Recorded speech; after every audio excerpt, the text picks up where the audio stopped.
All right. I don't know where Jared is. I lost him. Oh, there he is. He went to get more books. So we'll go ahead and start, but if you want more books, we will have them at our booth, or we'll have them right up here. You can grab them. Okay. Good morning. Thanks for being here early. At 9 a.m. doesn't seem that early, but yesterday was a long day, so at 9 a.m. seemed early for us this morning. So thank you for being here. We're so excited. Were any of you at our talk yesterday? Okay, thank you. A good amount. We're sharing on a different subject today, but just wondering who is here. So we will not have slides. So if you're sitting over here, don't worry, you're not missing out on anything on the screen. It's just a slide with our contact information, so no worries at all.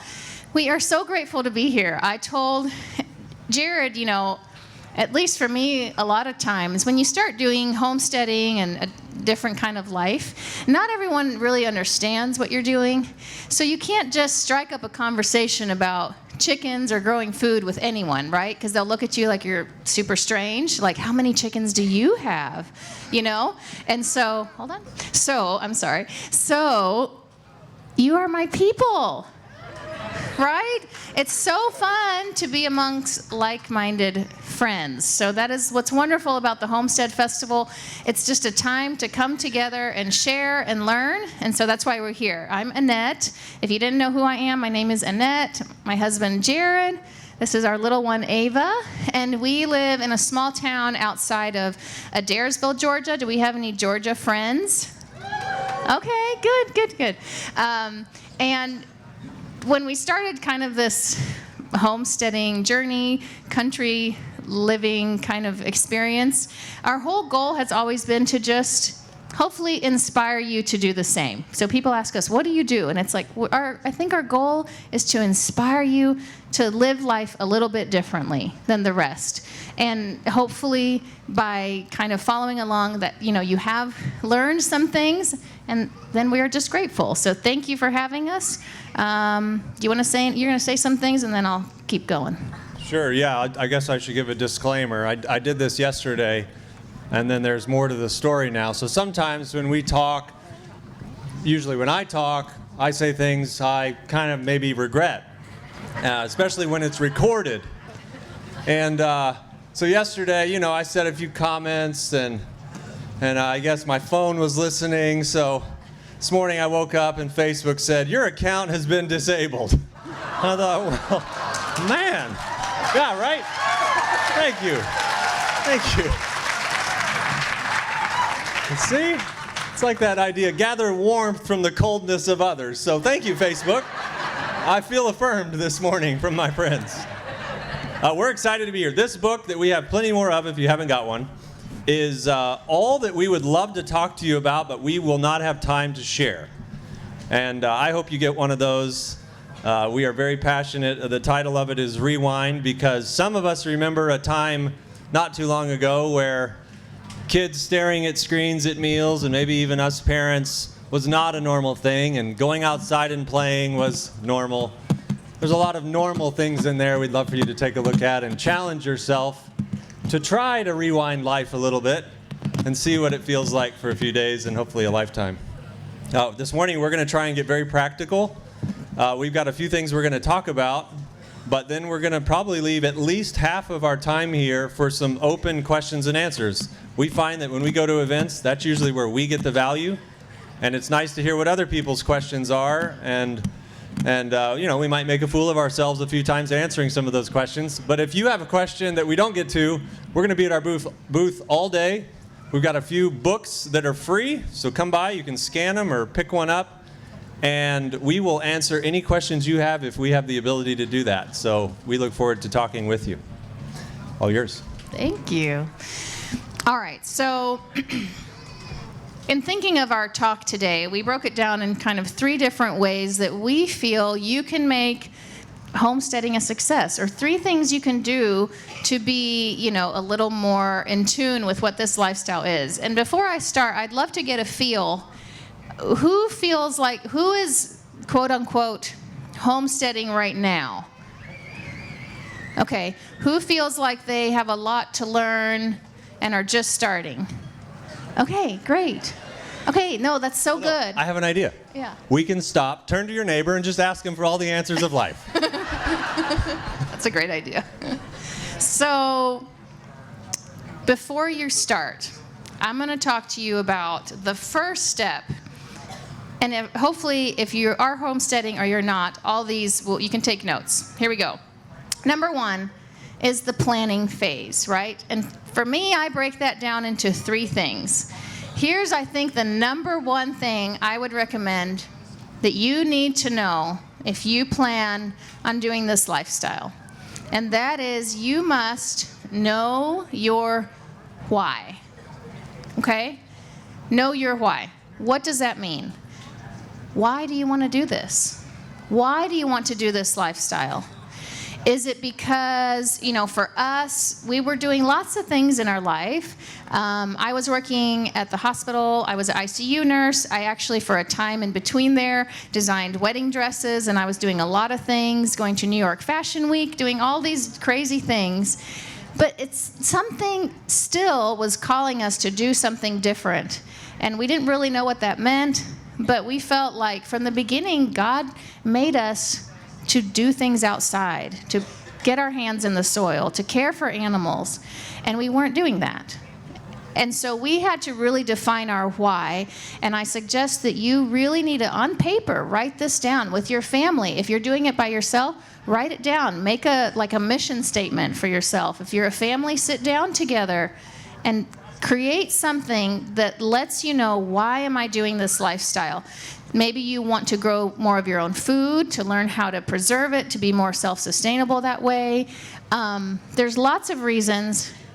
Write it down, understand it, and that will, really, really guide you in what you're doing. So know your why, that is number one. And then when you know your why, Jared's going to talk about how we then really dream big and draw it out. And I might have some thoughts there too, but you go first. Yeah, sure. There is actually a principle in the book of Habakkuk that says, write the vision and make it plain. And I'm a huge believer in that. Too many times we get into something and we really don't know where we're going. I should homestead, or maybe it's out of fear. I'll admit, we heard some things that were a little bit fear-based, and we're like, man, we got to get out of Dodge and fast. That won't keep you out of Dodge. You got to have a real reason to the point of the why. Why are we here? Why do we do this? Is this just for a temporary moment, or are we in this for the long haul? So this idea of planning is dream with unlimited resources. And that doesn't have to be, we need 1,000 acres. That's probably the biggest misconception we had. Man, we need a lot of land. If we're going to do this right, we need a lot of land. And sure, if your vision is so big you need a lot of land, that may be the case. But it's amazing. I just talked to somebody yesterday. They said, hey, they do about $650,000 worth of revenue on their 1 acre of land. And that is intensive. I mean, they are just, so as much planning as you could possibly imagine, I'm sure every day something's going in and something's coming out. So land isn't really something you need tons of to make a success of this. But that idea of unlimited resources is whatever you feel is that piece of land that you think you found or you're on, money is no constraint for this exercise. And you sit there and you say, we're going to be here for 10 years. Every possible thing we want to do under the sun is going to happen here. Where will it happen? And do this on a piece of paper with those you care about that are going to be working on this project with you. Where are we going to put fruit trees? Fruit trees are nice to have. Where are we going to put a garden? Which way will the garden beds go? You start to ask questions of where's the drainage, and Annette's going to talk more about some of these things, and watching, and I think Joel Salatin makes a point. Watch the land, see how it works. Where's the sunshine? Those are the easy things that start to, oh yeah, this is for fruit trees, this is where the bees are going to go, this is where, then you got to start with all of those boring things, which are where are the water lines going to run? Where's the electricity going to go? Where are we going to put this? The reason this is so important is because the excitement is, what do we have the money to do right now? Put the fruit trees right there next to the house, for instance. And then a year from now, okay, what's the next project? Well, we want to put the garden on the other side of the fruit trees, but now we have to rip up all that we did because now we got to dig trenches through this area.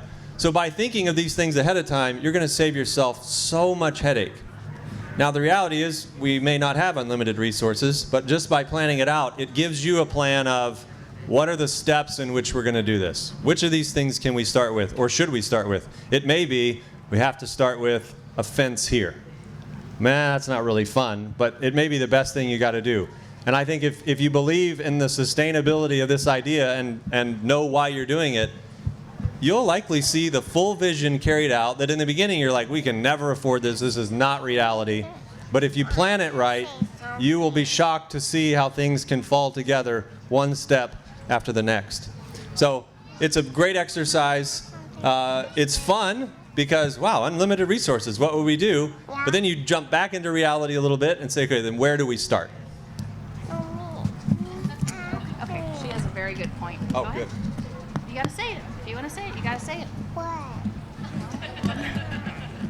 you're gonna say something, you gotta say it, because Mama's gotta keep talking. Very ambitious young lady right here.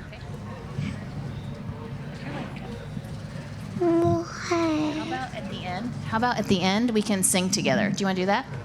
That's No? what she wants to do, yes.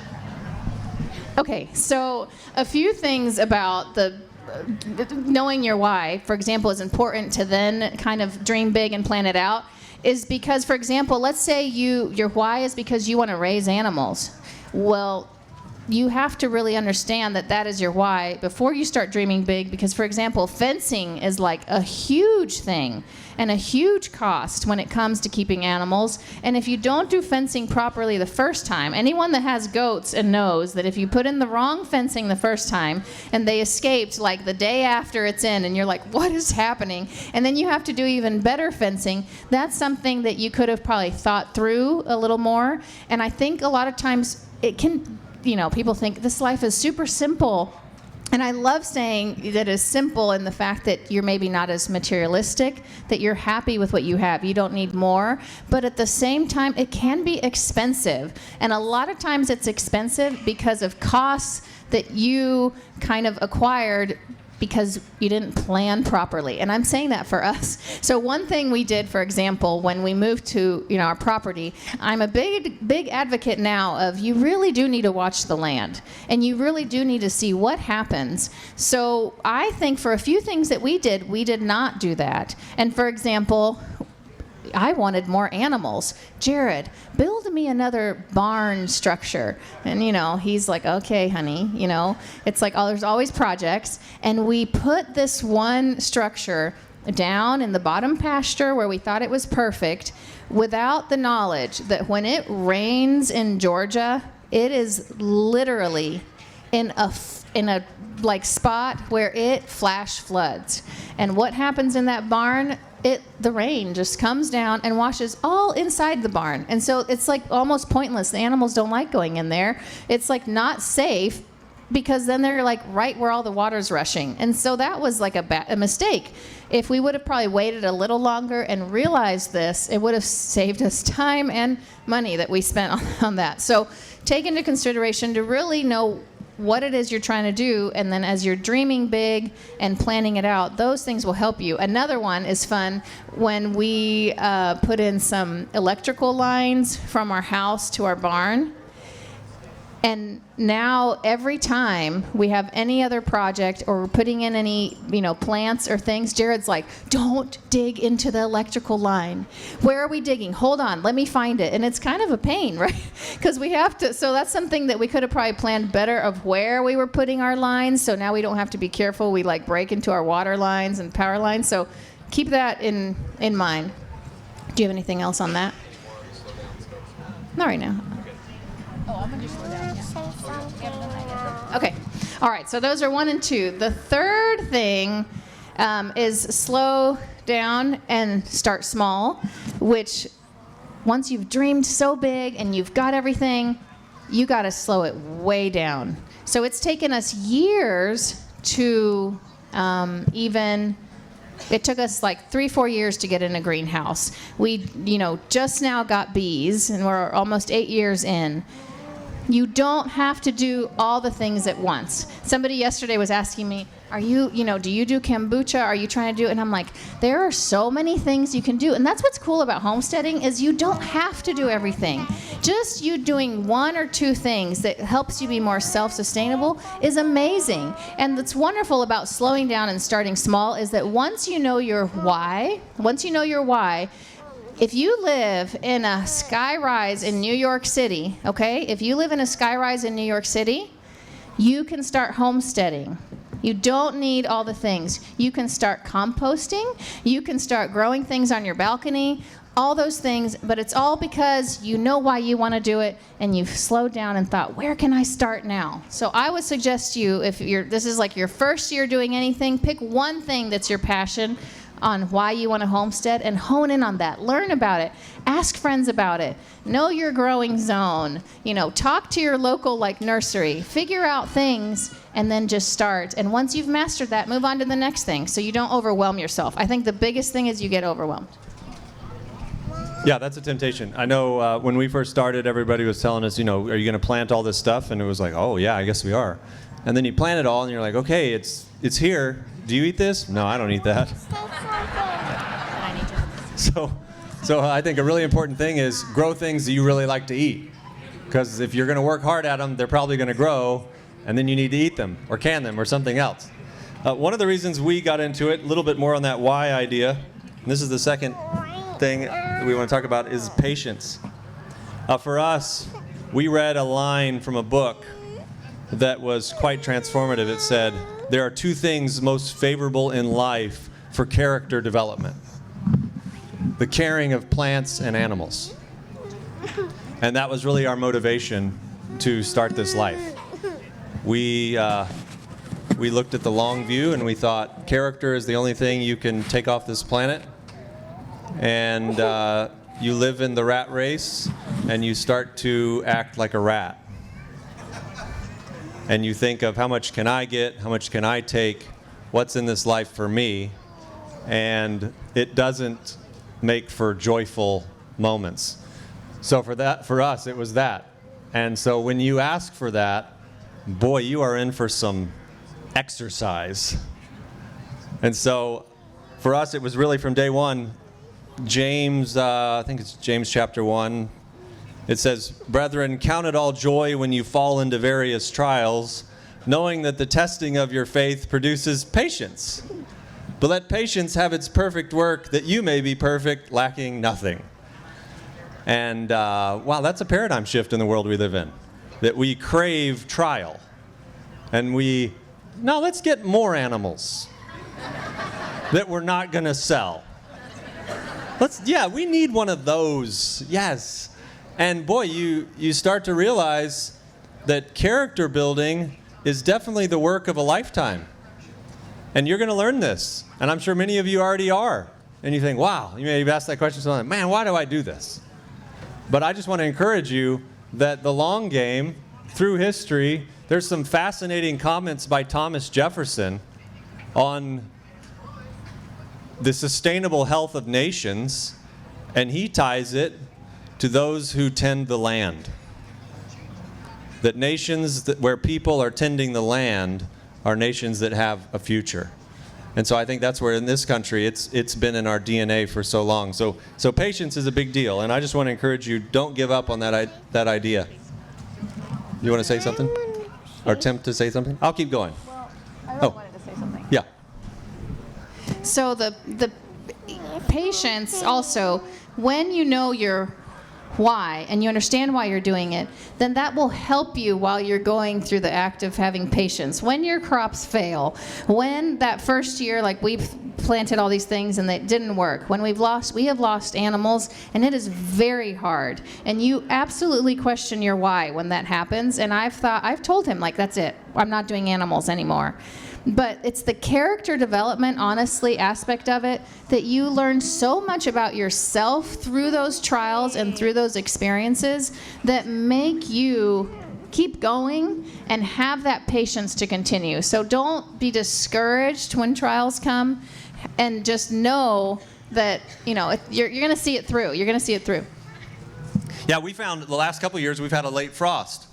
And we poured a lot into our blueberries, particularly. and you just see this frost come, and they're gone. And you're just like, why do we do this? Like, I'm about to rip up all the blueberries. Like, why do we do this? The tomatoes don't do this to me in mid-July. Like, they're consistent. They're faithful. But, and that's happened 2 years in a row. Trees fall on fences, and you're like, we just put that fence in. Like, are you kidding me?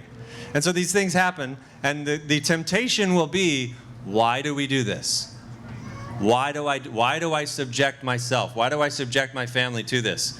You'll keep asking that question, and I think that's why we believe that first foundational reason of knowing why you do this. If you have to write it on the doorpost kind of thing, this is why we do this. And then we believe that these trials make us stronger and better.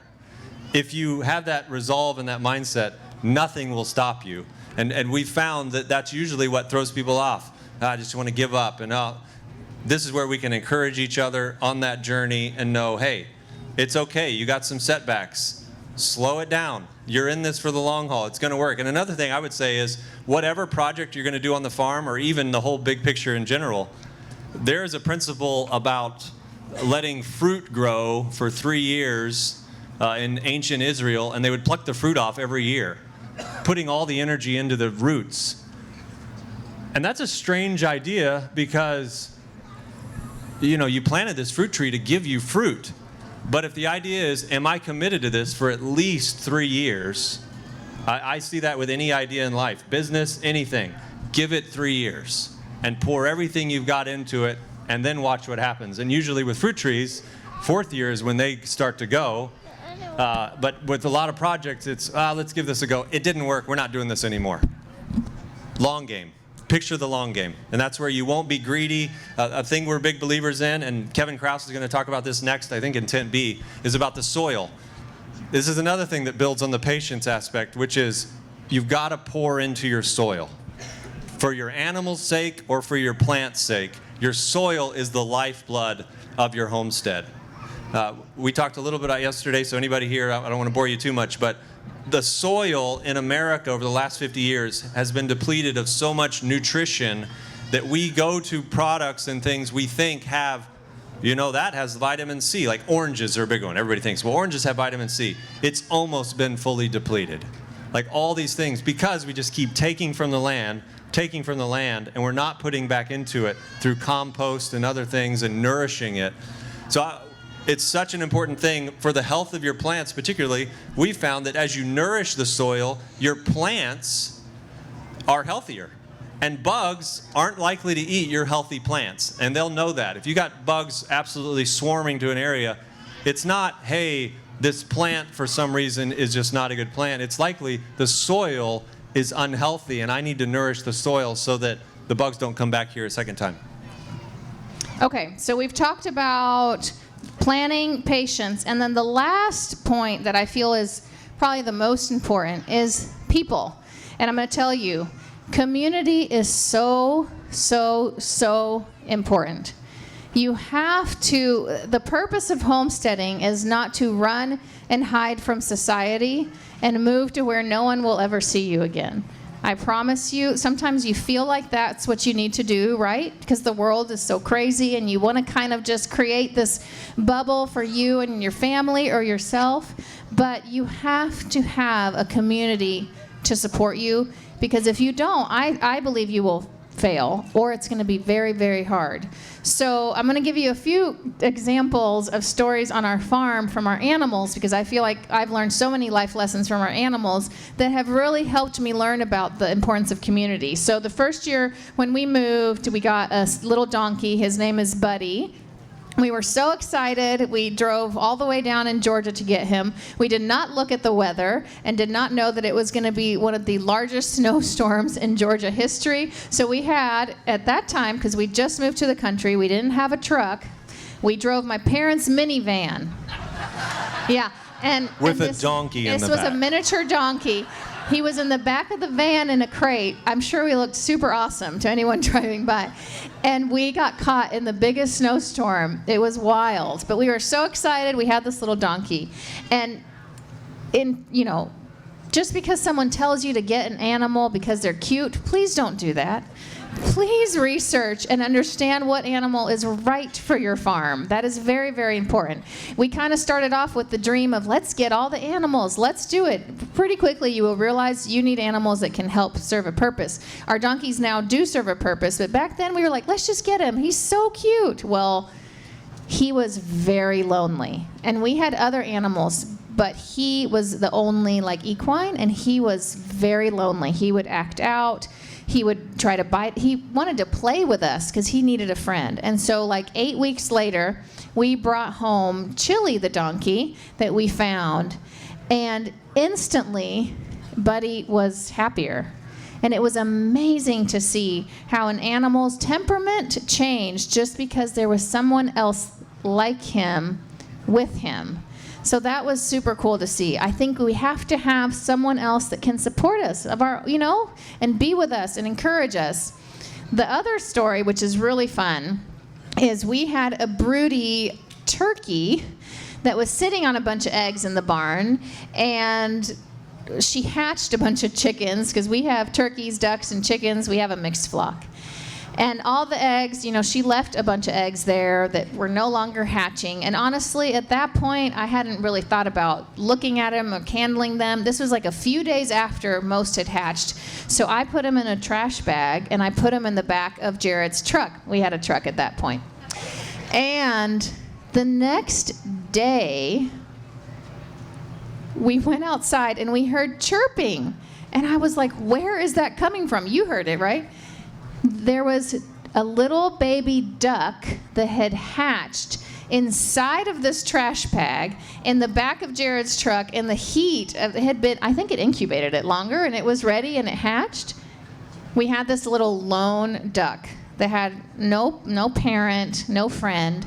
And so we did what most people, I think, do when you're like, can I get more chickens? You go to Tractor Supply and see what they have, which is also, keep in mind, don't be caught by those little eyes staring at you.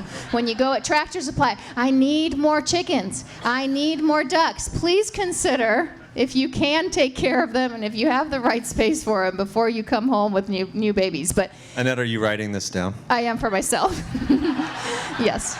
So we went to Tractor Supply, and anyways, we explained this big story of how we had this duck by itself and needed a friend. So Jared comes home with one little chicken, which we named Chicken. And I'm real original. yeah, they grew up together, a chicken and a duck. And what's interesting about community is that, just think, maybe your community might not be someone who is the exact same as you. They might not, live right near you. Maybe it's community you find online. Maybe it's, you're far away and you can call each other or video each other. This little chicken and duck were inseparable. She would roost at night up on the little perch, and it was a girl and boy. He would sleep down on the ground. And ducks, I don't know if any of you have ducks, but male drakes tend to be fairly aggressive, and they can be aggressive with hens. This little duck was the most, they were best friends, and it was really great to see. So grow your community. Do not isolate yourself. Find your people, however, and wherever they are, and really share with each other. And sometimes I'll tell you something, maybe your whole family's not on board, and that's okay. I firmly believe that to get your family on board, or to get someone else to want to do this with you, you have to lead by example. You have to be excited about this lifestyle. You have to show them why this lifestyle is better than the next, and they will follow. It might not happen soon, as quickly as we want. It might take a lot of time, but if you're passionate about something and you live your truth, I firmly believe it will catch on. So keep that in mind as well. Don't be discouraged. Persevere, press on, and hopefully the good things will come in time. Before you go on, I would say I think we all crave the relationship and reality that I want to be fully known and fully loved. A lot of us have people that like us or love us, but they don't really know us. And some people have people that really know us and they don't really like us. But boy, if somebody knows you and likes you, that is a good feeling. And so with this, in the beginning for us, it was some of, we got to get out, we got to go do this. It doesn't matter if anyone's with us or not. And that can be very isolating. And you start to look at properties that are so far remote, that's often a temptation. Get me as far away from everyone as humanly possible. There is the enticement of that, but boy, long term, it's not the most sustainable thing. You need community. As much as you may not think you do, you need some community. So the more you can build that in and bake that into the experience as you're planning it, and that means you might have to be a little vulnerable, and a few people might have to fully know you and fully not like you. And that's okay, because there's a lot of people. I think we saw that through the last few years. People we thought liked us, well, they didn't fully know us. And then when they fully knew us, they may not have liked us. But then through that, sometimes you start to find your people. And it's not the people you thought would be your people. And that's okay. Yeah. One thing I was going to say, the last thought on community and starting wherever you are right now. I met a couple yesterday that told me they live in a cul-de-sac in a neighborhood and they started gardening in their backyard. Is that you right there? No, for some reason you looked familiar. Okay. They started gardening in their own backyard in their neighborhood, and the people next door come over and they teach them about gardening, and now they're inspiring their neighborhood to do it. And this is in the middle of a city, and they don't have a large yard, and they are doing what they can. So you can find your community, you can start where you are, and I think that's important. So before we open up for questions and answers, this is the part where I usually say something I regret. Yeah, my phone is on, and here goes the next social network, right? I said this yesterday, and I believe this to the core. In the book of Isaiah, there are two fascinating lines. One is Isaiah chapter 27 and verse 6. It says, if the righteous ruled the world, they would fill the face of the world with fruit. And then Isaiah 14:21, it says, if the wicked ruled the world, they would fill the world with cities. And through the last few years, I feel like in my own experience, those words have become true. Cities are a form of control. People tell you how to live. They tell you how many chickens you cannot have. They tell you whether you can grow your food, and I think we saw to the extent, they tell you if you can leave your house or not. So if there was anything, I love how Rory said this is kind of a homestead revival type thing. If there was anything I could leave you with, it would be, I'm so glad for those of you who have found your way to a place where you can start to grow things and get in touch with the land and nature. And for those of you who are looking, do it. Don't delay. And if you're already there, let's assume everybody's sold on that idea, go tell other people. This was the greatest decision we've ever made in our entire lives. And as we just see the world deteriorating, through COVID, we literally, it was like those people that said during the Depression on the land, you didn't really know much of what was going on. Your chickens wake you up and your garden's there and you celebrate with community. And I know that was heresy for 3 years to have lunch with people. So I just want to encourage you, be as radical and revolutionary as you can to have some land. I think there was a line we read, it said, fathers and mothers who have a comfortable home on a small piece of land will live like kings and queens. You are the master of your domain. And this is the greatest thing. This is the sustainability of a nation, I'm convinced, is those of us, like us in this tent and those of us here, who believe we were created to be in touch with the land. And the more you get away from that, the more you disconnect from any meaning in life, and life has no meaning. And we're seeing that in the world today. Mental health is a big issue.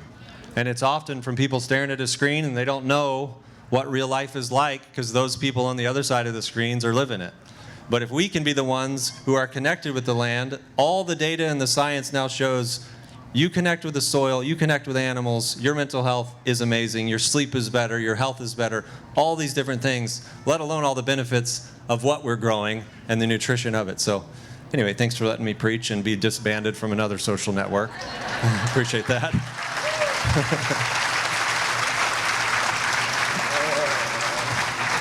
Yeah, right, let's see if she says it now. All right. What you got? You wanna turn around? My name is Ava. Okay, great. That is Ava. Thank you, Ava. We're going to open up for a few questions. We've got maybe 20 minutes. And sometimes, like I said, questions are nice to be heard. And then when we run out of time, you can come talk to us up front. Please make sure you get one of these books. And then come by our booth. We'd love to talk to you more. So yeah, any questions? Yeah. What's the job of the donkeys?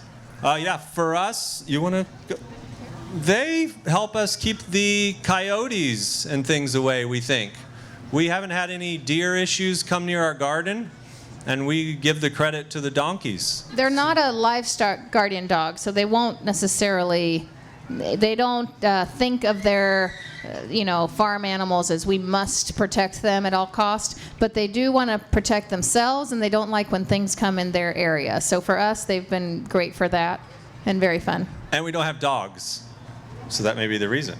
And people are like, you don't have dogs? We're like, you know what? One dog is like 60 other farm animals. so we don't have dogs. So the donkeys act as our dogs, yeah. Yeah.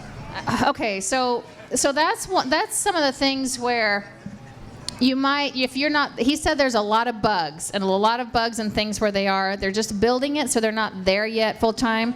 I would say if there's a way you can implement something like guineas, because like our guineas, for example, they're not like, I don't lock them up at night. They roost in the trees. And as long as they know someone is there sometimes and feeds them, ours have stuck around. So you'd have to first maybe start with like a tractor, like some sort that they're in. You feel like they're pretty safe, even if you're leaving them and you're not there. But our bug and everything population has gone down so much. Our chickens, chickens definitely help with pests and things like that. But for us, our chickens are kind of in their own space. They free range a lot of places, but not near our house, because Jared, when they've pooped on our back area, Jared is not happy. So, no, neither am I. So the guineas are the ones that are free. They go all around our house, all over our property. So I'd say try to maybe implement something. They really do help a lot. We also just recently put in a bat box. And so, if you have any standing water, obviously that's where you look for mosquitoes and things that bite. But guineas and a bat box might be a good combo to head them off at the pass, as they say. Right there. Can you say it again? Oh, how old are the chicken and the duck? 3. 3 years old. She's saying, how do you prioritize when you dream big and to kind of figure out what you do first? You can answer too, but I really feel like you have to know the why of what you're doing first. So is your priority animals? Is your priority gardening? Is your priority, what is it? So maybe if you have the 3 families, you might need to come together and say, what comes first? For us, our priority was getting fruit trees in. That's honestly the first thing we did. They take the longest. And we followed that practice where we did pluck off the blooms the first 3 years. So we had no fruit or blueberries and such for the first 3 years because we wanted the energy to go into the soil. So you have to just determine that, and I would say that's how you start for us. Yeah. I think another thing could be quick wins. What's the fastest thing we can do here where everybody sees this is unbelievable? So maybe fruit trees are not that. That's a little longer vision, but something. What can we grow that everybody here loves? If everybody loves pizza, how do we grow something that gets on pizzas and everybody's like, we did this? Make it come alive. The question was, do we only have raised garden beds, and what to be put in between? So the gardening thing is really, you have to figure out what works for you. And that depends on what's the best place to put your garden, where you have the most sunlight, all those different things. For us, a raised garden bed was best because we kind of have our property tiered. It's like we're on a hill, so you have different levels. We don't have like a lot of just flat, lots of land where we can do a lot of just in-ground, like big space. We kind of had to carve into an area. And so we did raised beds because of that and different reasons. So in between, we did put matting down to try to prevent weeds from coming up. They still come up. There's always going to be weeds. That's one thing I've determined. I personally love the idea of everything perfect and beautiful, but there will be weeds. So for us, it's worked well to try to put some matting down and rock. We have rock in between our beds. That's been the most, but that is expensive, and it took us time to get there, and we've had to upkeep it, so it's not foolproof. And I wouldn't do it again. It's beautiful, it's all good, but I'm a big fan. Boy, if you got an area to garden, just get it all ready, and next year, if you need to till it, you can till it all. You don't have to have little tillers lifting and dropping into little wooden beds that you got to weed, and it's like, oh man, it's a lot of work. But I would say what we've seen very valuable in the last few years is putting a good bit of mulch on the beds to keep weeds down, and if weeds come up, you can pull them right out so easy. Some type of straw type hay mulch, seedless stuff that's been sitting for a while. That's helped a lot. A lot of people will use wood chips, and the thing with wood chips around your fruit trees or in your garden is often it's just tempting, well, I got wood chips, let's just use them real quick. And if you haven't let them age and sit, they're going to rob all the nitrogen from wherever they're sitting, and we found fruit trees shriveling with wood chips around them, or plants that would not grow. So that's usually the cheapest and most tempting option, but don't do it just because they got to break down themselves, and they'll be doing that along the way. So simple. What is simple? That's a really good goal. He said was our goal with our animals and the way we do our garden to try to achieve a relationship where we can avoid medications and vaccinations and pesticides. So I would say yes. There's a really beautiful symbiotic relationship when you bring a lot of these things in and they help work together. In our garden, I feel like we 100% believe if your soil is healthy, your plants will be healthy. So for the garden specifically, we personally don't spray our plants. We don't use any chemicals, but we have found that in planting things together, companion planting, rotating our crops, doing all those things, that has helped keep our garden and our plants healthy. And with our animals, they all do help each other. You have to rotate them around, and you have to do a lot of those things to prevent disease. But I do think you can do things as naturally as possible if you really kind of plan it out and stick to it. And invest in your soil from the get-go. How am I going to put back into this? We use kelp quite a bit to bring minerals and nutrients back into the soil. You can get some on probably your local feed store or on Amazon, and it'll last a while, but just a little bit of kelp in each hole when you're planting, and it's amazing the amount of health that will provide to the plants, where they taste better and the bugs don't like them as much. Questions? Maybe over here? Oh, I think okay. there's somebody One over here. I'll come back. Okay. Okay. So I actually meant to talk about this, and I didn't. So let me talk about it. She said, what are things on your homestead that bring you money? So one thing... You'd have to sell animals for that to be a reality, right? Not keep them all? I see. Annette, tell us the answer to this. On our way here, we had a goose that somebody wanted, and so we were delivering it. We had it in the car on our drive over here. And Jared said, "Are they paying you for that?" I was like, "Mm-hmm. Yeah, totally." So we're a real deal now. Okay, Stop collecting animals. A couple things. I meant to say when we were talking about the planning and everything, I do think it's a mistake to just move out or completely change your lifestyle without having a financial plan to support you in that initial move or throughout while you're figuring something out. I think a lot of times, we think oh, we're going to be able to make money, doing all these things. And you can, but it takes time, and you have to really know what you're doing with the land and growing and doing different things. So don't quit all your jobs and just move somewhere and hope it's going to work. I do have a plan for yourself. We both, for years, I still worked at the hospital as a nurse, and I would drive an hour to Atlanta and an hour back each time. And in my days off, I would do stuff on my farm. Sometimes when I would get home at 9 p.m., I would go out and do chores. So it can be hard to do both, but I do think it's important to still have a livelihood. So to answer your question about the finances. There are things you can do on your homestead. For us, we have still done other things. And for me, with the Azure Farm and with sharing things online, that has been my source of revenue and in helping us. But not everyone does that. I do think you can do things with selling animals, with growing produce. There's different, what's the word I'm looking for? Like different handy things that you can make or do.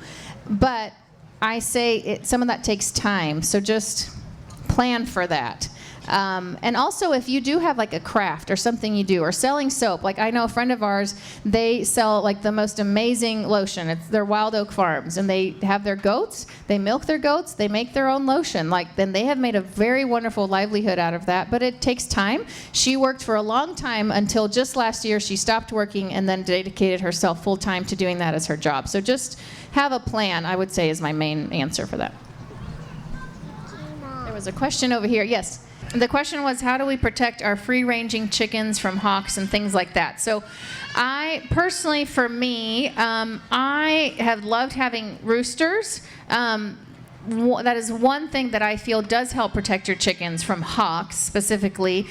We have some friends that they have over 50 chickens, and they actually got some pictures of their rooster like attacking the hawk and chasing it away, and it saved all their flock. So, but the main thing is that's when you're planning out where you're doing things. Sometimes we don't have the option of where we put our coop, right? But if you have an option, I would say think of a place where there's protection nearby, shrubs, shade, some trees, somewhere that the chickens can just run and go under, because sometimes if you just free range them in full, just open field, they're just a target. So provide them with spaces, they can run under or run to that can help protect them from, something coming from above, I think is the most helpful. I think the guineas have helped too. The guineas have been the most annoying animal we've ever gotten. They do alert. Yeah. But it's like, well, I haven't really seen any snakes since we got them. And our geese as well. Geese will help alert also. So they make some loud. If you see something in the sky, the guineas are making noise. The geese are making noise. It's loud. But we really personally have not had an issue with losing animals to hawks. We'll take a few more questions. Does the why always unite with the other person you're doing it with? You write it down? Does it change? You want me to go first? Yeah. That's probably the biggest sticking point I think I've seen is there's not alignment between partners on a project. We're actually talking about that this afternoon, I think, right? Some panel. I think our reasons were probably a little different, and maybe they become more different. And so I think it's good to just communicate those. Why do we do this? For guys, I think there's something deep in us. I think it's the book of Ecclesiastes says the two greatest joys in life are finding meaning in work and food. And for guys, that's very serious. And so for guys, sometimes it's, well, how do I provide for my family? Am I doing enough? Is this all that I'm supposed to be doing? And if you are friends with other guys that are in the rat race, it's, well, tell me about your 401k, and are you saving gold for the crisis? And that's where I think this way of living is a good one for guys to say, you can't eat your gold in the crisis. So for guys, I think there's probably going to be some different reasons. Provide for my family and protect them. And for girls, it's probably the fun things that cost money sometimes. And I'm probably going to get canceled for saying that too. Oh man, I got canceled in my own house. No, I mean, I believe women have a touch of beauty. And so things that may not be as practical, they're beautiful. And that's what makes a great team. And the whys may change. So for us, I think we do talk about it. And they probably have changed a few times. In the beginning, it was, we cannot live in the city anymore. I don't care about nothing else. This is not going to work. And I think I remember talking to her family the first time I said that. I'm like, you're crazy. We don't know what you're going to do with our daughter and taking her out of civilization. And Boy, a few years later, though, I'm not as crazy. Now they're our neighbors.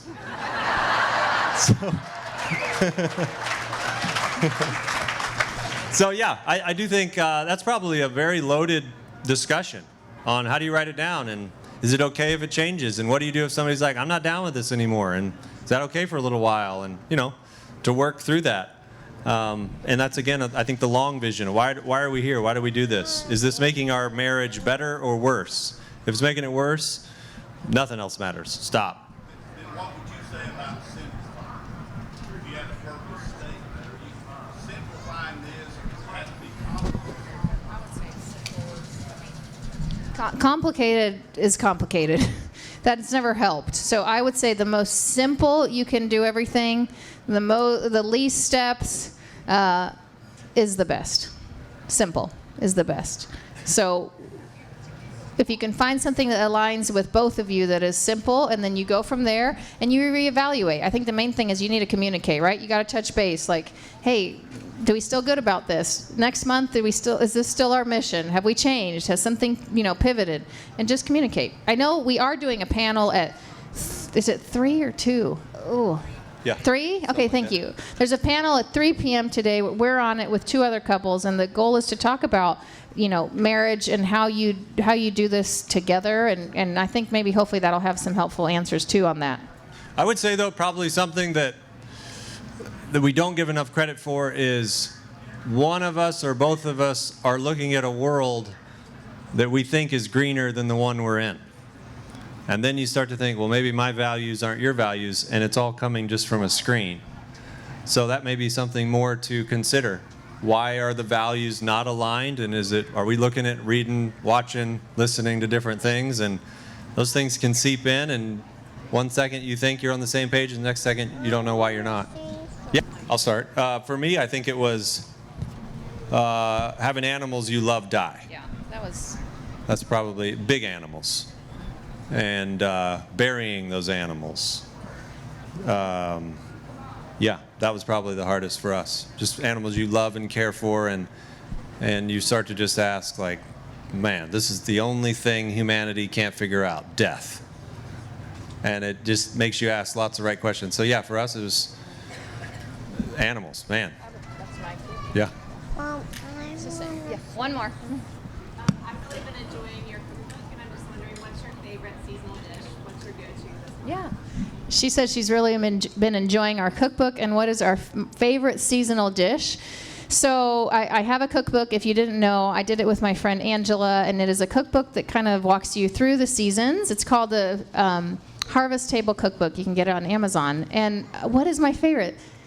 I mean, this is very simple, so it's probably not the best. It's probably not the best answer, but anything tomato for me is a big deal. So I would say in the summer, tomato, like a really good bruschetta, to me is something that you can do with any kind of tomato you grow, and then I would say mix it up. So don't just add basil. You can do a version with thyme. You can do mint is really good as well. Anything fresh, to me, that's in season is good, but tomatoes are especially good if you grow them. Maybe not the store-bought kinds, don't have as much flavor, but if you grew it, that's my favorite. I think it's her chive blossom dip. Oh, I do like that too. Which is, She likes that too. you get on a homestead, you're eating flowers. It's just crazy what's going on around here. It says he who is like, are we going to eat that potato salad with those chive blossoms? It was really good. I'm like, yeah, right. That's right. Okay, I think we're going to end, but Ava's going to say something to end. What are you going to do? But you got to do it, though, because then they got to go. Okay? So do you want to sing? Do you want to sing Jesus Loves Me? Ava, it's been our pleasure to work for you this morning. Thank you. I think she's going to sing. Do you want to sing? Jesus Loves Me. Want me to do it with you? Please come get one of these books, and we'd love to talk to you more. Thank you.